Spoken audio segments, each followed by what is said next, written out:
The Krotons, the fourth serial of Doctor Who's sixth season, first broadcast in 4 parts from the 28th of November 1968 to the 18th of January 1969.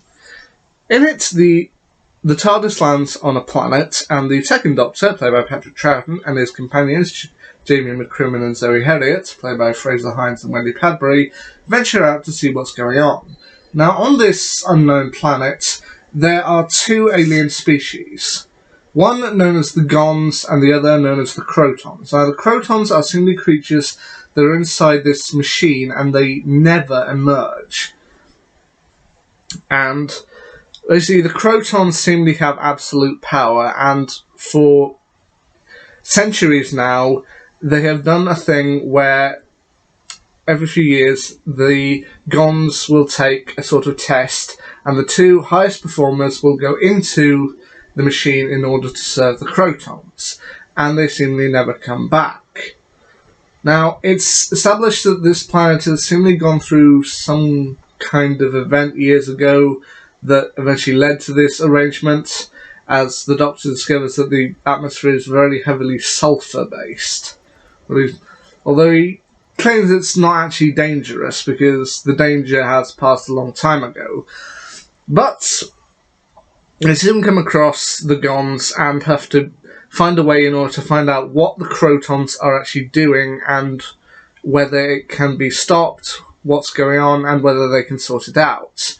In doing so, they encounter a variety of the Gons, including Celeris, played by James Copeland, Beta, played by James Cairncross, Thara, played by Gilbert Wynne, Elec, played by Philip Maddock, and Varna, played by Madeline Mills. Now, Varna is one of the ones who passed the test and was supposed to go into the machine. However, the Doctor and his companions were able to see her leaving the machine and were able to stop her from getting effectively disintegrated. As it's seen, they eventually discover that those who are considered the most intelligent of the Gons, when they go into the machine, they're effectively drained by the Krotons of their mental energy, and then when they're considered no longer useful, they're let out and promptly disposed of, disintegrated with essentially steam jets that reduce them to a pile of ash. And what they eventually find out is that the Krotons need this mental energy in order... Their ship was damaged, and they need this mental energy in order to try and take off, with the Krotons themselves being kind of like crystalline alien robots, voiced by Roy Skelton and Patrick Tull. And I will admit, while I think this is probably the weakest story of Season 6, I don't think it's bad by any means. I actually found myself really enjoying it, but just looking back now, it does seem a little... just a little weak compared to everything else in Season 6. Eventually they get to a point where Zoe ends up taking the test and actually manages to score higher than all of the Gons, and so she is chosen to be the next person to go into the machine. The Doctor, however, doesn't want her to go in there alone, so he ends up taking the test as well, passing, and the two of them go in, and they actually manage to withstand most of the mental draining that the Krotons do on them. And then it's basically a big race against time. The Gons decide that they want to fight back against the Krotons and destroy their machinery and everything. But the Doctor has to try and find a way of stopping the Krotons before they get there.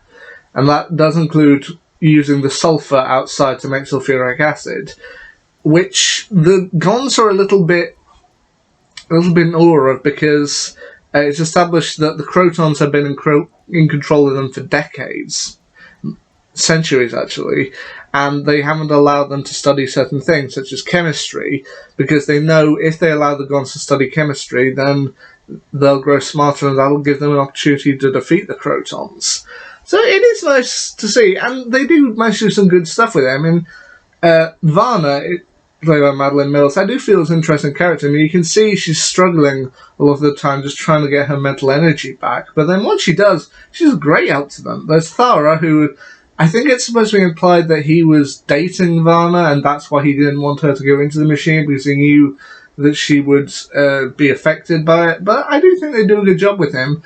And when they get to characters like Elec, played by Philip Maddock, who tries to assume control because he while the previous leader, Celeris, is still there, Elec considers Celeris obsolete, and that if they want to do anything now, they have to take action.